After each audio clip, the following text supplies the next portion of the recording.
The thunder rattled the windows of the small wooden church as Hazel Everett's voice rose above the storm, her fervent prayers echoing against the walls of Redemption Creek's only house of worship. At 22, she had already weathered more tragedy than most had seen in a lifetime, yet her faith remained unshaken much to the discomfort of those around her. "Lord, please watch over this town and its people," Hazel cried, her hands clasped so tightly her knuckles turned white. "Guide us through these hard times and show us your mercy." The year was 1872, and Redemption Creek, Colorado, was suffering through its third year of drought. The once promising mining town had seen better days, with many families packing up and heading further west in search of fortune and rainfall. "For heaven's sake, girl, must you shout at the Almighty like he's deaf?" Mrs. Crenshaw muttered, her thin lips pinched in disapproval. "Some of us are trying to pray in peaceful contemplation." Beside her, several other women nodded in agreement, their whispers rising like a swarm of insects. "Always has to make a spectacle, just like her mother before her. No wonder she hasn't found herself a husband." Hazel's prayers faltered, her voice catching as the whispers reached her ears. She lowered her head, shame coloring her cheeks. Since losing her parents to the influenza 3 years prior, the church had been her sanctuary, the only place where she felt close to them and to God. Now even this refuge was being taken from her. Pastor Wilson cleared his throat. "Perhaps, Miss Everett, a more restrained approach to prayer might be more appropriate for our Sunday service." Hazel nodded, blinking back tears as she sank back into the pew. The storm outside seemed to mirror the tempest in her heart, loud, untamed, and unwelcome. When the service concluded, Hazel lingered, letting the others file out before her. She couldn't bear to face their judgmental stares or thinly veiled comments. As the church emptied, she gathered her worn Bible, her fingers tracing the faded leather cover her father had gifted her on her 16th birthday. "Don't let them quiet that voice, miss. That's how heaven hears you." The deep voice startled her. Hazel turned to find a man standing in the doorway, rainwater dripping from his wide-brimmed hat onto his duster. He was a stranger in a town as small as Redemption Creek. She knew every face, but there was something in his storm-gray eyes that spoke of both weariness and kindness. "I don't know what you mean," Hazel replied, clutching her Bible to her chest like a shield. The stranger stepped inside, removing his hat respectfully. "I was passing by and heard your prayer. Reminded me of my mother. She always said God appreciates enthusiasm more than formality." His smile was tentative but warm, like sunshine breaking through clouds. Hazel noticed he wore a gun belt slung low on his hips, a common sight in these parts, but combined with the trail dust on his boots and the weather-beaten quality of his clothing, it marked him clearly as a man accustomed to life on the move. "I'm Kieran Vance," he said, extending a calloused hand. "Just rode into town looking for work." "Hazel Everett," she replied, hesitantly taking his hand. "I'm afraid you've come to Redemption Creek at a poor time, Mr. Vance. The drought has been hard on everyone. Call me Kieran. And I've been through drought before, Miss Everett. Sometimes the rain comes when you least expect it." As if on cue, the downpour outside intensified, drumming against the roof with renewed vigor. "Are you staying in town?" Hazel asked, surprising herself with her boldness. "Planning to, if I can find work and lodging." "My horse and I have been on the trail too long." He glanced around the empty church. "I couldn't help but notice how the others treated you, not very Christian of them." Hazel's shoulders tensed. "They mean well, they just prefer things done a certain way." "Their way," Kieran stated, not a question but a simple observation. "In my experience, God isn't much concerned with volume or propriety. It's the heart behind the words that matters." Hazel studied him, this strange cowboy who had appeared like an answer to an unspoken prayer. He was tall and lean, with the kind of strength built from hard work rather than comfort.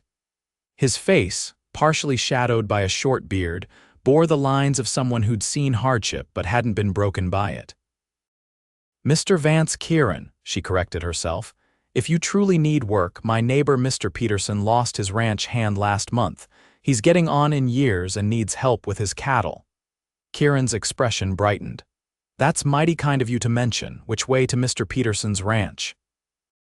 "It's about 3 miles east of town, but this storm—" She glanced worriedly at the window where rain lashed against the glass. "I've ridden through worse," he assured her with a slight smile, "though I should get moving before it gets any heavier." As he turned to leave, Hazel called after him, "The boarding house on Main Street has reasonable rates. Mrs. Hollister is fair if a bit nosy." He placed his hat back on his head with a nod. "Much obliged, Miss Everett. Perhaps I'll see you around town." "Perhaps," Hazel replied, suddenly wishing for exactly that. As Kieran stepped back into the deluge, Hazel remained in the church, her prayer resuming this time in a whisper, not out of shame but from the private nature of her request. She prayed for the stranger who had shown her more kindness in one encounter than many townsfolk had in years. Outside, Kieran mounted his drenched horse, a sturdy buckskin gelding that snorted in protest at returning to the downpour. He patted the animal's neck in sympathy. "Just a little farther, Thunder. Then we'll both get dry." He looked back at the modest church where the woman with the earnest prayers remained, and something tugged at his heart, something he hadn't felt in a very long time. 3 days later, Hazel was arranging books in the town's small library where she worked when the door opened, bringing with it a rush of warm summer air and Kieran Vance. He looked different, still trail-worn, but cleaner, his dark hair damp as if recently washed. "Miss Everett," he greeted, removing his hat. "I hoped I'd find you here." Hazel nearly dropped the stack of books she was holding. "Mr. Vance, I see you're still in town. Thanks to your suggestion, Mr. Peterson hired me on the spot." His smile was genuine, crinkling the corners of his eyes. "Said he'd been praying for help and there I was. Seems someone's prayers get answered around here." Hazel felt heat rise to her cheeks. "I'm glad it worked out. Mr. Peterson is a good man. He speaks highly of you too." Kieran approached the desk where she stood. "Says you helped his wife before she passed, reading to her when she was bedridden." "It was nothing," Hazel murmured, uncomfortable with the praise. "Mrs. Peterson loved poetry. I just shared something we both enjoyed." Kieran's eyes softened as he studied her. "Kindness is never nothing, Miss Everett." There was something in his gaze that made Hazel look away, busying herself with the books. "Did you need something from the library? We don't have much, but what we have is available to borrow." "Actually," he said, leaning slightly on the desk, "I came to thank you properly. I was wondering if you might join me for supper at the cafe tomorrow evening." The invitation caught her off guard. Single men rarely showed interest in her. She was known around town as the orphaned girl with 2 loud prayers and unusual notions about women's education. Her heart raced at the prospect, but caution tempered her response. "That's very kind, but I wouldn't want to cause talk." "Redemption Creek thrives on gossip, and you're new here." "I've never much cared what others think," Kieran replied easily. "But if you're concerned, we could make it after church. Less room for speculation when it's in broad daylight with half the town watching." His consideration touched her. "After church would be acceptable," she agreed, trying to sound composed despite the flutter in her stomach. "Good. I'll look forward to it." He placed his hat back on his head, tipping it slightly. "I should get back to the ranch. Mr. Peterson's got me breaking a new horse this afternoon." "Be careful," Hazel said automatically, then felt foolish for her concern. Kieran Vance was clearly a man who could take care of himself. He smiled at her worry. "Always am. Though prayers wouldn't hurt, especially the kind heaven can hear clearly." With that, he was gone, leaving Hazel standing amidst her books with a strange new feeling blooming in her chest, something between hope and trepidation. Sunday arrived with clear skies, as if the recent storm had washed away all imperfections. Hazel dressed with unusual care, selecting her blue calico dress, the one her mother had sewn for her last birthday before falling ill. She pinned her thick brown hair up neatly, allowing a few curls to frame her face, and dabbed a tiny amount of her precious rose water behind her ears. In church, she kept her prayers subdued, though it pained her to restrain the natural fervor of her communication with God.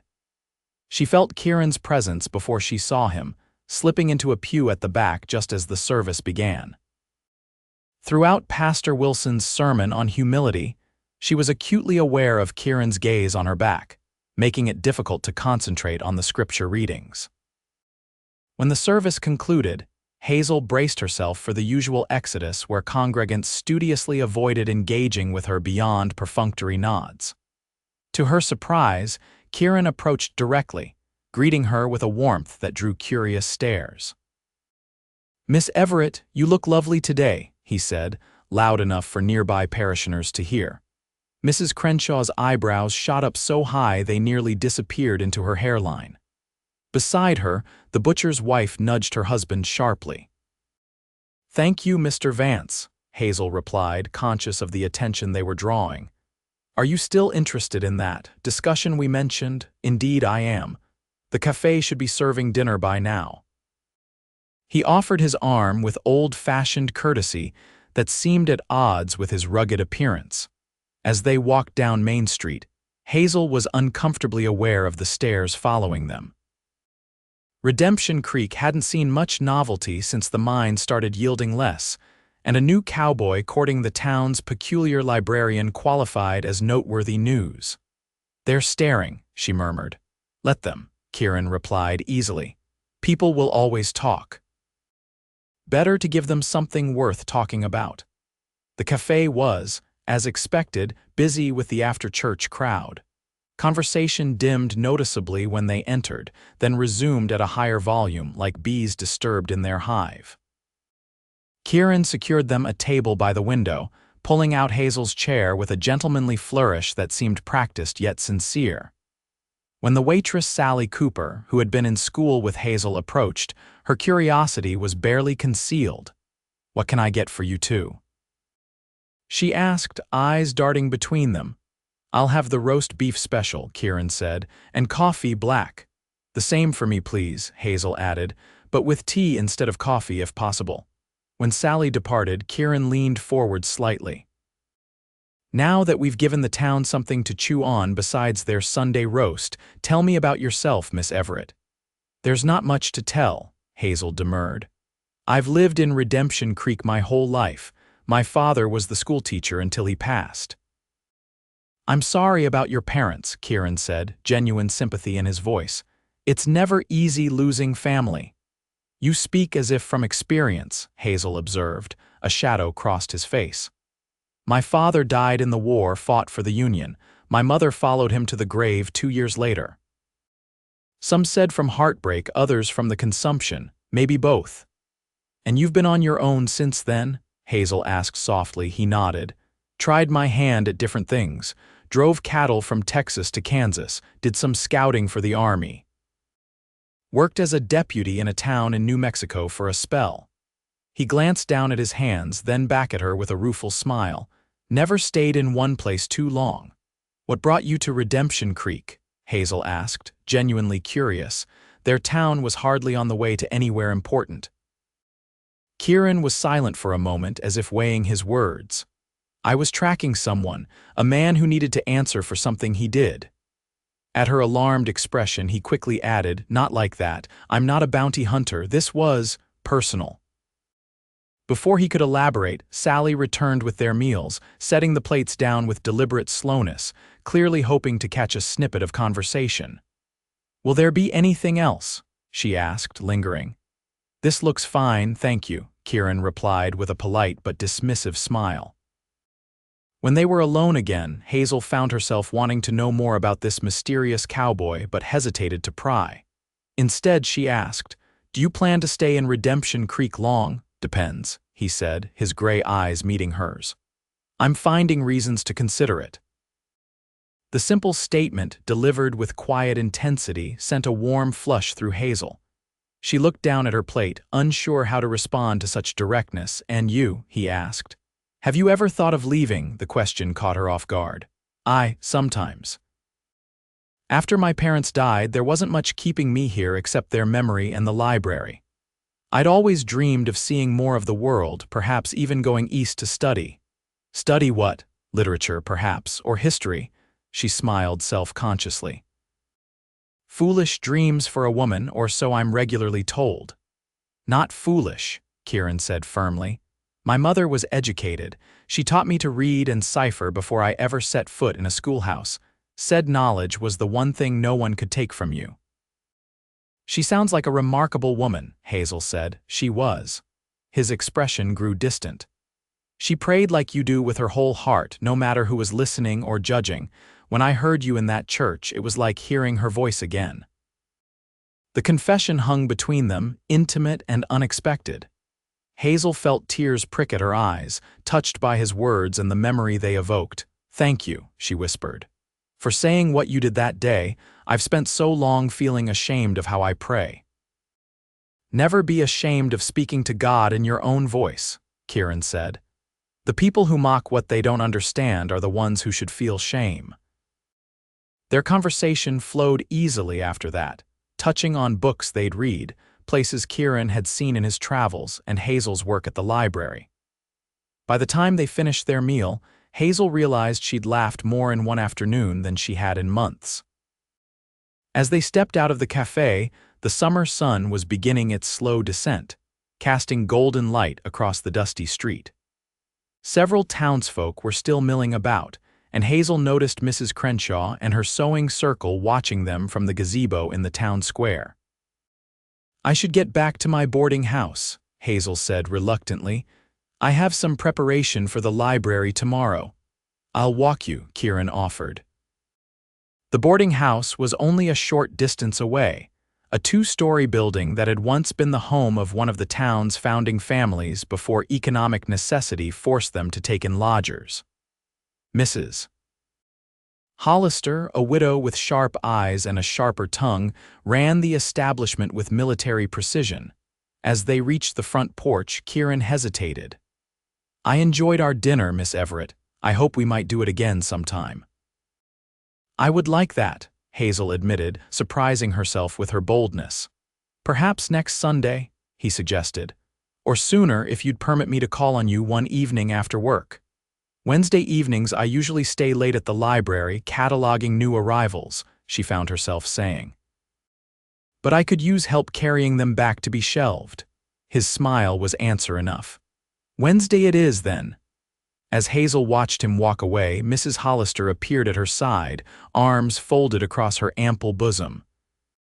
That's Kieran Vance, she stated, as if Hazel might have spent the afternoon with a stranger whose name she didn't know. Peterson's new hand. Yes, Mrs. Hollister. They say he was asking questions about someone in town, a man with a scar on his face. The landlady's tone was casual, but her expression was calculating.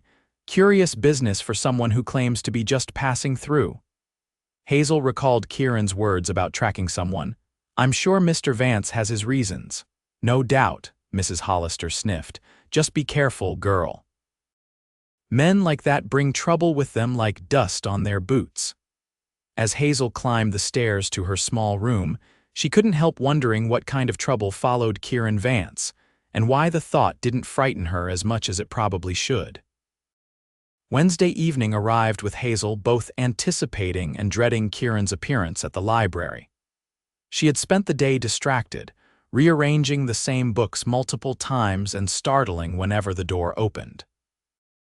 At 6:30, just as she was beginning to wonder if he had forgotten, the door swung open and Kieran entered, looking somewhat out of place among the bookshelves in his work clothes. Sorry I'm late, he said, removing his hat. One of Peterson's covs got itself stuck in the creek bed. Had to fish it out. You're here now, Hazel replied, trying to sound casual despite her relief, and just in time. The new shipment arrived this afternoon. She led him to the back room where several crates of books sat waiting. Mr. Hargrove brings these from Denver once a month. Not many, but enough to keep our shelves updated. Kieran examined the nearest crate with interest. What sort of books does Redemption Creek favor? Practical ones, mostly. Farming almanacs, medical references, some religious texts. She smiled slightly. but I manage to slip in a few novels and poetry collections. People pretend they're only interested in useful knowledge, but the novels disappear fastest. They worked together companionably, Kieran opening crates while Hazel recorded each title in her ledger, before determining its proper place on the shelves. He carried stacks of books wherever she directed, asking questions about certain titles that revealed a deeper familiarity with literature than she had expected. "You've read Dickens?" she asked, surprised when he commented on Great Expectations. "When you spend long nights on the trail, a good book is better company than most men," he replied. "Found a copy in a boarding house in Kansas and traded my spare bandana for it, worth every thread." As the evening progressed, Hazel found herself sharing more about her life, her father's dedication to education, her mother's love of music, and the difficult years after losing them both. In turn, Kieran spoke of his nomadic existence, though she noticed he carefully avoided specific details about recent years. "You still haven't told me who you were tracking when you came to Redemption Creek," she said finally, as they shelved the last of the books. Kieran's expression shuddered slightly. "It's not a pleasant story, Hazel." It was the first time he'd used her given name, and the intimacy of it momentarily distracted her from pursuing the question. "Sometimes unpleasant stories need telling most of all," she said gently. He studied her face for a long moment, then sighed. "The man I'm looking for killed my brother 4 years ago, shot him in the back during a card game in Dodge City, then disappeared. I've been following his trail ever since." Hazel's hand flew to her mouth. "I'm so sorry, Kieran, I had no idea." "No reason you should have," he said grimly. "Thomas was 2 years younger than me, always too trusting, too quick to believe in people's better nature. This man, Henry Blackwell, he cheated him at cards, and when Thomas called him on it, Blackwell seemed to back down. But as Thomas was leaving, he shot him. No warning, no chance to defend himself." "And you think this man is in Redemption Creek?" Hazel asked, her stomach nodding at the thought. "I tracked him to Denver, where he was going by a different name. Someone there said he'd headed this way, looking for work in a town where no one knew him." Kieran's jaw tightened. "I mean to find him, Hazel. I don't expect you to understand, but I have to make this right for Thomas. What will you do if you find him?" She asked, though she feared she already knew the answer. "I want justice, not revenge," he said, his voice low. "I'll take him back to Dodge City to stand trial if I can. The sheriff there has wanted posters out for him." Hazel wasn't entirely convinced, but she nodded. "Have you found any sign of him here?" "Not yet, but Redemption Creek isn't that big. If he's here, I'll find him." He reached out, touching her hand lightly. "I'm sorry to bring this darkness into your life, Hazel. If you'd prefer not to see me again, I'd understand." The thought of not seeing him made her heart constrict painfully. In just a week, Kieran Vance had become important to her in ways she hadn't anticipated. "I don't scare that easily, Kieran," she said, turning her hand to clasp his. "But promise me something: when you find this man, you'll let the law handle it. Violence only begets more violence." "You sound like my mother," he said with a sad smile. "She used to quote scripture about vengeance belonging to the Lord." "Your mother was wise," Hazel replied. "And I think she raised a son who knows the difference between justice and vengeance." Kieran squeezed her hand gently before releasing it. "I hope you're right." As they locked up the library and stepped into the cool evening air, Kieran's demeanor lightened. "Despite my grim story, I've enjoyed tonight. Your company makes even cataloging books an adventure." "High praise from a man who's driven cattle across the frontier," Hazel teased, relieved to see his smile return. "Much better company and considerably less dust," he confirmed. "May I call on you again? Perhaps we could ride out to the lake on Sunday after church if Mr. Peterson can spare me." The invitation sent a thrill through her. "I'd like that very much." He walked her to her boarding house again, this time bold enough to take her hand briefly as they said goodnight. It was a small gesture, but in Redemption Creek it would be noted and remarked upon. Hazel found she didn't mind. As she prepared for bed that night, She thought about Kieran's mission and the pain that drove him. She prayed for him loudly in the privacy of her room, asking God to guide him toward healing rather than more heartache. And if her prayers included a selfish hope that his path might continue alongside hers, she trusted God would understand. Sunday dawned bright and clear, perfect weather for an outing to the lake. Hazel dressed in her riding skirt, a practical garment that had raised eyebrows when she first wore it, but was infinitely more sensible than attempting to ride side saddle in a full dress. Church service was particularly trying that morning. Pastor Wilson's sermon on forgiveness seemed pointedly directed at her, though she knew he couldn't possibly know about Kieran's quest. Still, the message resonated, and she found herself hoping Kieran was taking it to heart as he sat several pews behind her. Mrs.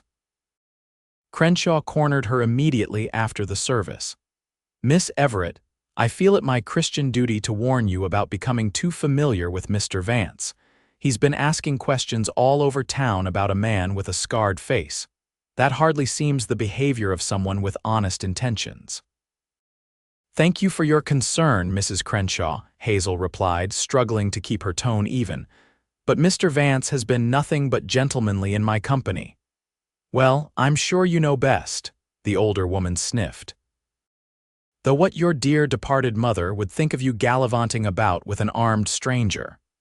"My mother would appreciate his kindness and his honesty," Hazel replied, with more heat than she intended. "Now, if you'll excuse me, he's waiting." She walked away before Mrs. Crenshaw could respond, making her way to where Kieran stood with 2 horses, his buckskin gelding and a gentle-looking bay mare. "I borrowed the mare from Peterson," he explained. "Thought you might prefer her to riding behind me, though she's not much for speed." "She's perfect," Hazel assured him, admiring the mare's soft eyes and calm demeanor. They rode east out of town, following a well-worn trail that led toward the small lake that provided water for the surrounding ranches. As they left the buildings behind, Hazel felt a weight lifting from her shoulders, the constant pressure of the town's expectations and judgments fading with each hoofbeat. "You look happy," Kieran observed as they rode side by side. "I am," she admitted. "It's been too long since I've ridden anywhere just for pleasure." "A crime in this beautiful country," he said, gesturing to the rolling landscape around them. "First thing I noticed when I came here was how the mountains frame everything, like a picture in a book." The ride took just under an hour, and when they crested the final hill, the lake spread before them, a startling blue jewel nestled among the brown and green of the rugged terrain. Cottonwood trees dotted the shoreline, providing welcome shade in the midday heat. They tethered the horses in a grassy spot with access to water and spread the simple picnic. Hazel had packed bread, cheese, dried apples, and a jar of honey from Mr. Peterson's hives. "This is quite a feast," Kieran said appreciatively, settling beside her on the blanket she'd brought. "Hardly that, but I thought it would suffice." She handed him a thick slice of bread topped with cheese. They ate in comfortable silence for a while, watching a pair of hawks circle lazily overhead. The tranquility was a balm to Hazel's spirit, made sweeter by the company she kept. "Tell me about your brother," she said eventually. "Not how he died, but how he lived." Kieran looked surprised, then thoughtful. "Thomas was full of life, always laughing, always seeing the best in people. He could play the harmonica like nobody's business, used to drive me crazy practicing at night when we shared a room as boys." As he spoke, his expression lightened, the hard lines of grief softening with fond remembrance. He told her how Thomas had once rescued a litter of kittens from a flooding creek, how he'd courted the banker's daughter by leaving poems on her doorstep, how he'd dreamed of starting a horse ranch in Colorado. "You loved him very much," Hazel observed when he finally fell silent. "He was the best of us," Kieran said simply. "That's why I can't let Blackwell go unpunished. Thomas deserves justice." "And you deserve peace," she replied. "Will finding Blackwell give you that?" The question seemed to unsettle him. "I don't know," he admitted, "but I have to try." They stayed by the lake for hours, talking, sharing stories, and occasionally falling into comfortable silence. As the sun began its westward descent, Kieran suggested they head back to avoid riding in darkness. The return journey was leisurely, both reluctant to see the day end. As they approached town, Kieran guided his horse closer to hers. "Hazel," he said, her name sounding different in his voice, weighted with meaning. "I want you to know that whatever happens with Blackwell, meeting you has been unexpected in the best possible way." The simple declaration made her heart skip. "I feel the same," she replied softly. "I can't make promises about what comes next," he continued, "but I'd like to keep seeing you if you're willing." "I am," she said, her voice steady despite the flutter in her chest. They rode the rest of the way in a different kind of silence, one charged with unspoken feelings and possibilities that both excited and frightened her. At the livery stable, where they returned the mare, Kieran hesitated before helping her down from the saddle. When her feet touched the ground, he didn't immediately step back, keeping his hands at her waist a moment longer than necessary. "Thank you for today," he murmured, close enough that she could feel the warmth of his breath. "Thank you for inviting me," she replied, aware of how intimate their position would appear to anyone passing by. For a moment, she thought he might kiss her, and her pulse quickened at the prospect. Instead, he released her gently and stepped back, ever the gentleman. "May I walk you home?" "Please," she said, both relieved and disappointed. They walked through town with the setting sun at their backs, casting long shadows before them. Several people nodded in greeting, their curious gazes following the pair down the street. Hazel found she minded their scrutiny less with each passing day. At her boarding house, Kieran took her hand and pressed it briefly to his lips, a gesture so old-fashioned and courtly it made her smile. "Good night, Hazel Everett," he said, his gray eyes warm with affection. "Good night, Kieran Vance," she replied. "I'll see you Wednesday at the library, without fail," he promised. As she watched him walk away, Hazel offered a silent prayer of gratitude, one that came straight from her heart, at exactly the volume heaven needed to hear. The following weeks fell into a pattern that brought Hazel more happiness than she'd known since before her parents' deaths. Wednesdays were spent at the library, where Kieran would arrive after his day's work to help with whatever tasks needed doing, often staying until closing to walk her home. Sundays after church became their time for outings, rides to the lake, picnics in the meadow east of town, or simply walking along the creek that gave the town its name. Throughout Redemption Creek, their courtship became accepted, if still somewhat puzzled over. The novelty of seeing reserved Hazel Everett smiling and laughing alongside the handsome newcomer eventually gave way to tacit approval, especially as Kieran proved himself a hard worker and responsible citizen. Only Mrs. Crenshaw and her circle maintained their disapproval, whispering behind fans at church and falling silent whenever Hazel approached. Their concerns no longer troubled her as they once had. In late August, nearly 2 months after Kieran's arrival, Hazel noticed a change in him. A tension had crept into his shoulders, and sometimes she caught him scanning the streets with watchful eyes when he thought she wasn't looking. "Has something happened?" she finally asked one Wednesday evening as they closed the library. Kieran hesitated, then sighed. "I heard rumors of a man matching Blackwell's description working at one of the outlying ranches. The Triple R, owned by Roland Reeves." Hazel's stomach tightened. "Have you seen him yourself?" "Not yet, but I'm going to ride out there tomorrow, ask about work, see for myself." "Kieran," she said, touching his arm, "be careful if it is him." "I'll be careful," he promised, covering her hand with his own. "I'm not planning to confront him, just confirm it's him, then I'll send word to the sheriff in Dodge City." She wanted to believe him, but the determined set of his jaw worried her. "Would you like me to pray for you?" she asked softly, his expression softened. "I'd like that very much." Right there in the library, Hazel took both his hands in hers and bowed her head. "Dear Lord," she began, her voice rising with emotion, "please watch over Kieran tomorrow. Guide his steps and his heart. Help him find the justice he seeks without losing himself to vengeance. Protect him and bring him safely back to those who care for him. She almost said to me, but caught herself. Though their feelings had grown over the weeks, neither had spoken of love or permanence. When she finished, Kieran's eyes shone with emotion. "No wonder heaven hears you," he said hoarsely. "I think even the most stubborn angel would pay attention to prayers like that." The next day passed with excruciating slowness for Hazel. Every time the library door opened, she looked up expectantly, only to be disappointed when it wasn't Kieran. By closing time, her nerves were frayed with worry. As she locked the library door, a horse's hooves on the dusty street made her turn. Kieran rode toward her, his expression unreadable in the fading light. When he dismounted, she could see the tension in every line of his body. "It's him," he said without preamble. "He's calling himself William Brown now, but it's Blackwell. Same scar on his cheek, same cold eyes. He didn't recognize me. I made sure to keep my hat low."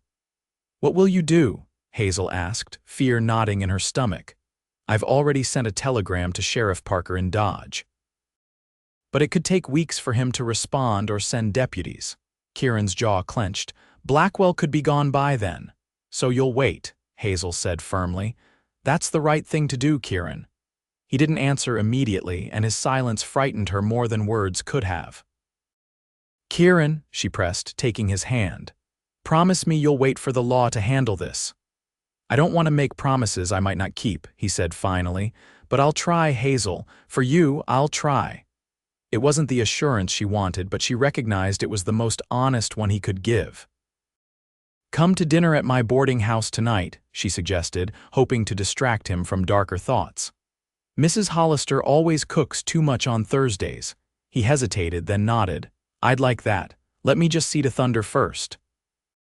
Dinner at the boarding house was a subdued affair, with Kieran politely answering Mrs. Hollister's probing questions while clearly distracted by his own thoughts. Afterward, they sat on the front porch swing, the summer evening warm around them. "Tell me about your dreams, Hazel," Kieran said suddenly. "If you could do anything, go anywhere, what would it be?" The question surprised her. "I've always wanted to see Boston," she admitted. "The libraries there are supposed to be magnificent. And perhaps New York City with its theaters and museums. You should see those places," he said. "Someone with your mind and spirit shouldn't be confined to a small town that doesn't appreciate you." "Redemption Creek isn't so bad," she defended half-heartedly. "It's home at least." "Is it? Or is it just familiar?" He turned to face her more directly. "You deserve more than familiarity, Hazel. You deserve adventure and possibility and people who value your beautiful, loud prayers." The passion in his voice stirred something in her, a longing she'd suppressed for years. "Perhaps I do," she whispered. "But dreams require money and courage, and I've been short on both since my parents died." "Courage I've seen in abundance," he countered. "As for money—" He trailed off, looking toward the darkening street. "Sometimes life changes in ways we don't expect." There was something in his tone that unsettled her. "Kieran, what are you saying?" He was silent for a long moment. "Just thinking about possibilities," he said finally. "After Blackwell, after justice is served, there could be different paths forward." "For you?" she asked, heart quickening. "Or for us?" The question hung between them, heavy with implication. Kieran reached out, tracing her cheek with gentle fingers. "I've tried not to think too far ahead," he admitted. "My life has been about looking backward for so long, tracking, seeking justice. But being with you makes me want to look forward instead." "I'd like that," Hazel said softly. "Looking forward, I mean, together." His eyes darkened with emotion, and this time there was no hesitation. He leaned forward and kissed her, a gentle, questioning kiss that deepened when she responded. His hand cradled her face as if she were something precious, and Hazel felt a surge of joy so intense it brought tears to her eyes. When they parted, Kieran rested his forehead against hers. "I never expected to find you, Hazel Everett," he murmured. "You've brought light back into a very dark journey. And you've helped me find my voice again," she replied. "Not just in prayer, but in life." They stayed on the porch until Mrs. Hollister pointedly turned down the lamps inside, a clear signal that propriety demanded an end to their evening. Kieran left with a promise to see her the following day. That night, Hazel prayed longer and more fervently than usual for Kieran, for justice that didn't demand more bloodshed, and selfishly, for a future that might include them both. The next morning brought news that shattered the fragile peace. Hazel was arranging books when Sally Cooper burst into the library, her face flushed with excitement. "Have you heard?" she demanded without preamble. "There was a shooting at the Triple R Ranch. That new hand, Brown or whatever his name is, was shot last night." Hazel's blood ran cold. Is he dead?" "No, but badly wounded from what I hear. Mr. Reeves brought him to Doc Taylor at dawn. They're saying it was a robbery attempt gone wrong, but—" Sally leaned closer, lowering her voice conspiratorially. "Jeb at the livery says your Mr. Vance didn't return his horse until very late last night, and he was acting strange, real quiet-like." Hazel felt sick. "I'm sure there's an explanation," she said faintly. "Well, Sheriff Miller is looking for Vance now," Sally continued, clearly relishing her role as bearer of dramatic news. "Wants to ask him some questions, seeing as he was asking about Brown just yesterday." "I need to close the library," Hazel said abruptly. "Family emergency." Without waiting for Sally's response, she grabbed her shawl and hurried out into the street. Her mind raced with terrible possibilities. Had Kieran broken his promise? Was he now a fugitive or worse, in custody? She went first to Mr. Peterson's ranch, only to be told by the rancher's housekeeper that Kieran hadn't reported for work that morning. Next, she tried the boarding house where he rented a room, but Mrs. Garcia, the proprietress, hadn't seen him since breakfast. Desperate, Hazel made her way to the sheriff's office, heart pounding with dread. Sheriff Miller looked up from his desk with surprise when she entered. "Miss Everett, what brings you here?" "I understand you're looking for Kieran Vance," she said, trying to keep her voice steady. "Has he been arrested?" The sheriff's bushy eyebrows rose. "No, madam. Just want to ask him some questions about his interest in William Brown. Seems mighty coincidental, him asking after the man one day and Brown getting shot the next." "Sheriff, there's something you should know," Hazel said, making a split-second decision. "The man calling himself William Brown is actually Henry Blackwell, wanted for murder in Dodge City. Kieran sent a telegram to the sheriff there just yesterday." Sheriff Miller's expression sharpened. "That's so, and how would you know this, Miss Everett?" Hazel took a deep breath. "Because Kieran came to Redemption Creek tracking him. Henry Blackwell murdered his brother 4 years ago." Understanding dawned on the sheriff's weathered face. "That explains a few things. But it doesn't prove Vance didn't pull that trigger last night." "I know Kieran," Hazel insisted. "He wanted justice, not vengeance." "Maybe so," Sheriff Miller said, not unkindly. "But if you see him, tell him to come talk to me. Better to clear this up before rumors get any wilder. And Miss Everett, be careful. Even good men can do desperate things when family's involved." Hazel left the sheriff's office with a heavy heart, uncertain where to look next. On impulse, she headed toward the church, which stood empty on weekdays except for Pastor Wilson's morning devotions. To her relief, it was indeed empty when she entered. The familiar scent of wood polish and old hymnals greeted her as she made her way to the front pew, the same place where she had been praying the day Kieran first spoke to her. She knelt and bowed her head, no longer concerned about volume or propriety. "Dear Lord," she cried, "please help me find Kieran. Guide him away from darkness and back to light. Show him that vengeance will not heal his heart but love might. Please, Lord, hear me." "He hears you," Kieran's voice came from behind her. "He always does." Hazel whirled around. Kieran stood in the shadows near the back of the church, his expression somber. He looked exhausted, with dark circles under his eyes and a day's worth of stubble on his jaw. "Kieran." She rushed to him, relief and anger warring within her. "Where have you been? The sheriff is looking for you. They're saying you shot Blackwell." "I didn't," he said firmly, catching her hands. "I swear to you, Hazel, I went to the Triple R last night, yes." I meant to confront him, to tell him I knew who he was and that the law was coming. I thought seeing Thomas's brother might make him run, might scare him. I wanted him to feel hunted the way he made me feel for 4 years. But someone else shot him, Hazel prompted. Kieran nodded grimly. When I got to the bunkhouse, I heard a shot. Blackwell staggered out, bleeding from his chest. There was another man, I didn't recognize him, running the other way. I think Blackwell has more enemies than just me. You have to tell the sheriff this, Hazel insisted. They think you did it. I know, Kieran sighed. I'm going to, I just needed to think, to pray, though I'm out of practice. He looked around the church with a rueful smile. Thought this might be the place to try, seems to work for you. It does, she agreed, squeezing his hands. And I'm so grateful you didn't shoot him, Kieran, so relieved. I wanted to, he admitted. God help me, when I rode out there, part of me wanted to. But then I thought about what you'd say, about what my mother would say, about what Thomas would want. He wouldn't want his memory stained with more bloodshed. Tears sprang to Hazel's eyes. That's the man I've come to care for deeply. Only care for, Kieran asked, a hint of his usual warmth returning to his eyes. You know it's more, she whispered. He drew her closer.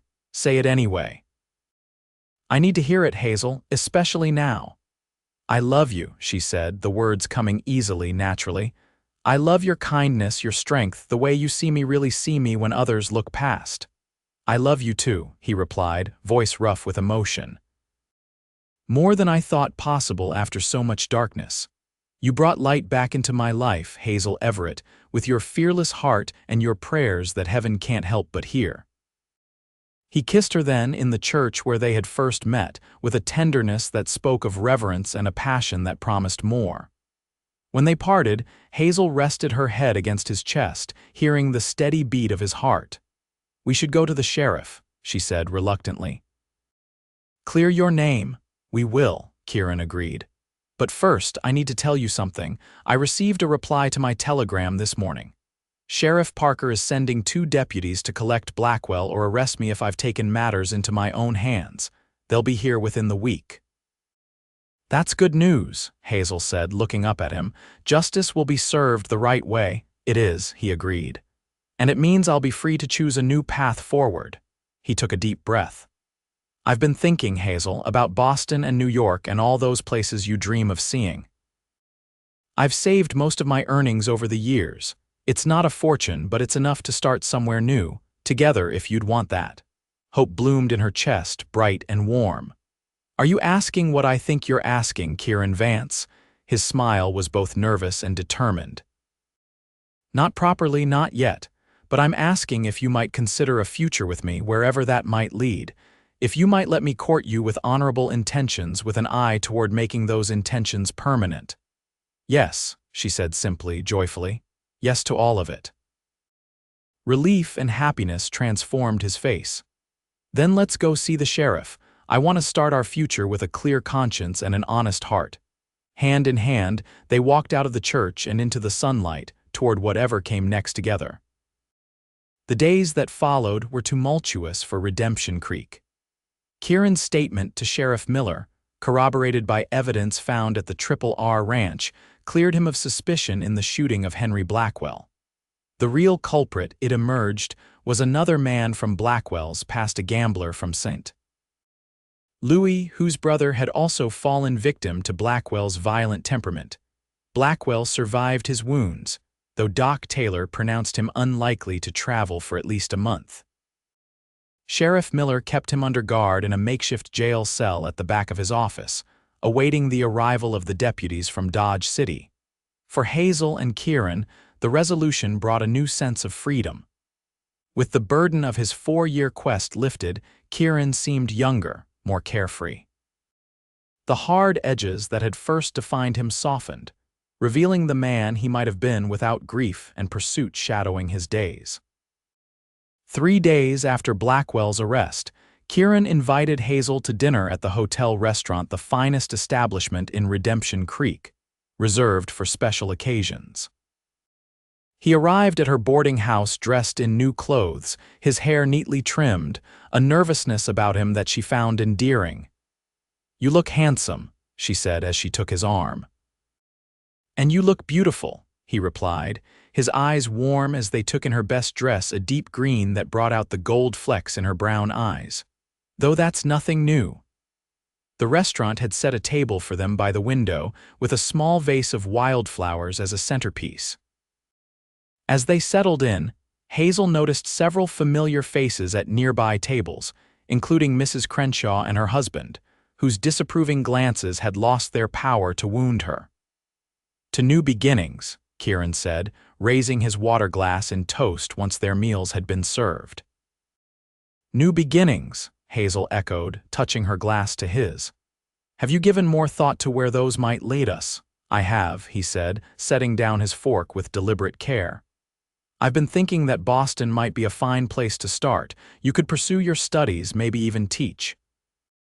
And I've always had a knack for horses, might find work at a livery, or with a carriage company." The thought of actually leaving Redemption Creek, of seeing the world beyond the mountains that had framed her entire life, made Hazel's heart race with both excitement and trepidation. "It sounds wonderful," she admitted, "but also a little frightening. I've never been farther east than Denver." "We'd face it together," Kieran assured her, reaching across the table to take her hand. "And we wouldn't have to decide everything at once. We could start with a visit, see if it suits us." "Us," she repeated, savoring the word and all it implied. "Which brings me to something I've been wanting to ask you," Kieran said, his voice dropping slightly. He reached into his pocket and withdrew a small velvet pouch. "I know it's been quick, some might say too quick, but when you've spent years looking backward, you learn to recognize what matters when it finally appears before you." Hazel's breath caught as he opened the pouch and tipped a ring onto his palm, a simple gold band with a small pearl nestled at its center. "It was my mother's," he explained. "The only thing of value I've kept all these years. She told me before she died to give it to a woman whose heart matched its beauty." His gray eyes met hers, steady and sure. "I can't imagine anyone more worthy, Hazel. Will you marry me?" Joy surged through her, bright and overwhelming. "Yes," she whispered, then louder, heedless of the other diners. "Yes, Kieran Vance, I will marry you." He slipped the ring onto her finger where it sat as if made for her hand. Around them, several patrons applauded. Even Hazel noted with surprise Mrs. Crenshaw, who dabbed at her eyes with a lace handkerchief. "When?" Hazel asked, admiring how the pearl caught the lamplight. "I don't want a long engagement." "Nor do I," Kieran agreed, "but I'd like to do things properly. Meet with Pastor Wilson, publish the banns, perhaps a month from now. That would give us time to plan our journey east afterward, if that's still what you want." "It is," she confirmed. "A new start for both of us." Their wedding preparations became the talk of Redemption Creek, transforming Hazel from the odd, loud, praying spinster to a bride-to-be in the eyes of the town. Women who had once whispered behind her back now approached with offers of help, lending tablecloths for the reception, sharing recipes for wedding cake, offering advice both practical and impertinent. Through it all, Hazel maintained her position at the library and her Wednesday evenings with Kieran, though these were now spent discussing their future rather than shelving books. They decided to marry in mid-October, when the aspen trees would paint the mountains gold, a good omen, Hazel thought, for a new beginning. 2 weeks before the wedding, the deputies from Dodge City arrived to transport Henry Blackwell back to Kansas for trial. Hazel watched from the library window as they loaded the still weakened prisoner into a wagon, Kieran standing beside Sheriff Miller as the procession departed. When Kieran visited her that evening, she noticed a new piece in his expression. "It's truly over," he said as they walked along the creek. "Thomas will have justice, and I can finally look forward instead of back." "Are you satisfied with how it ended?" she asked. He considered the question seriously. "I am, more than I expected to be. Seeing Blackwell in custody, knowing he'll face a judge and jury, it feels right in a way that revenge never could have." He squeezed her hand. "You helped me see that, Hazel. You and your prayers that reminded me of my mother's faith." The wedding day dawned clear and crisp, the October air sharp with the scent of pine and wood smoke. In her small room at the boarding house, Hazel dressed with the help of Sally Cooper, who had enthusiastically appointed herself maid of honor despite years of keeping a polite distance. "You look lovely," Sally declared as she secured the last pin in Hazel's upswept hair. "Kieran won't know what hit him." Hazel studied her reflection in the small mirror, the simple white dress with its lace collar, the bouquet of late-blooming wildflowers tied with a blue ribbon, her mother's cameo at her throat. She looked like herself, but happier, more radiant than she'd ever seen her own face. The church was filled to capacity when she arrived on the arm of Mr. Peterson, who had offered to give her away in the absence of her father. Through the open doors, she could see Kieran waiting at the altar, tall and handsome in his new suit, his expression transforming to one of wonder as she appeared. Pastor Wilson, who had initially expressed reservations about the hasty engagement, now beamed at the couple before him. "Dearly beloved," he began, his voice carrying to the back of the crowded church, "we are gathered here today to witness the union of two souls clearly brought together by divine providence." Throughout the ceremony, Hazel was conscious of the sacred space where their journey had begun, where Kieran had first defended her right to pray as her heart dictated, where he had later sought solace in his darkest moment, and where they now pledged their lives to one another. When it came time for her vows, Hazel spoke without hesitation, her voice strong and clear, carrying to the rafters in the way that had once invited mockery but now seemed only fitting for such a momentous promise. "I, Hazel Everett, take you, Kieran Vance, to be my lawfully wedded husband, to have and to hold from this day forward, for better or worse, for richer or poorer, in sickness and in health, to love and to cherish, until death do us part." Kieran's voice was equally steady as he repeated the vows, his eyes never leaving hers. When Pastor Wilson pronounced them husband and wife, the kiss they shared was both tender and promising a perfect beginning to their shared future. The reception at the town hall afterward was a joyous affair, with tables groaning under the weight of potluck dishes and Mr. Rodriguez's fiddle providing lively music for dancing. Even Mrs. Crenshaw approached to offer congratulations, her earlier disapproval apparently forgotten.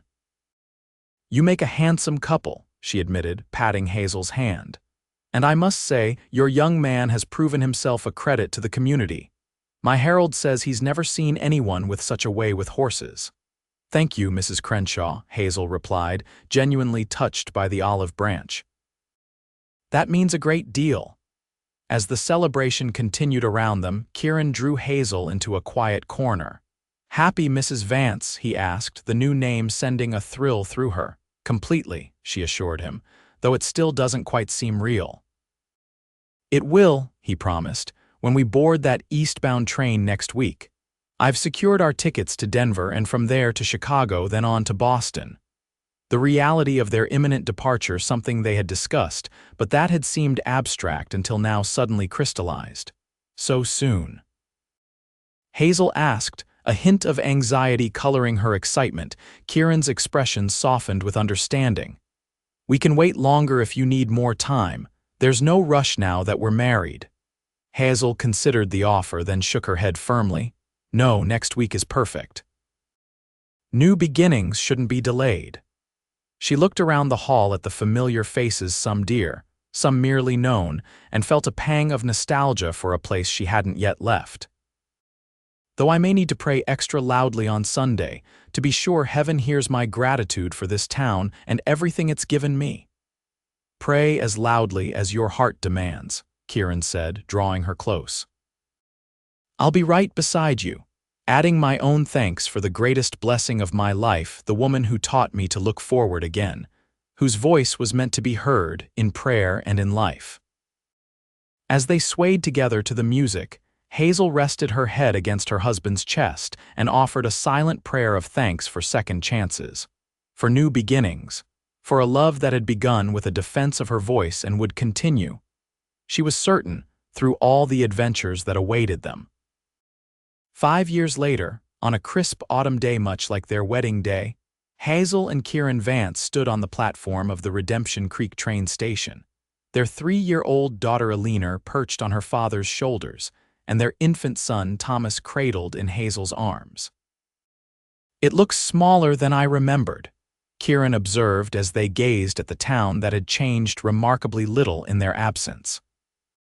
"But just as beautiful," Hazel replied, taking in the familiar mountains that cradled the valley, the church spire rising above the modest buildings, the creek that still gave the town its name. Their journey east had been everything they'd hoped for and more.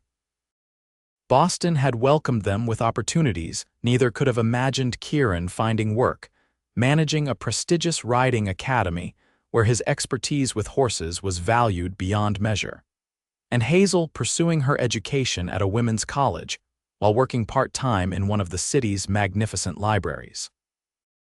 They had built a good life there, with friends who appreciated Hazel's intellect and vibrant faith, a comfortable home filled with books and music, and now 2 beautiful children who embodied the best of them both. Yet when Pastor Wilson's letter arrived, inviting them to return for Redemption Creek's 50th anniversary celebration, neither had hesitated. This place, for all its limitations, and despite the brief time they had spent here together, held a special place in their hearts.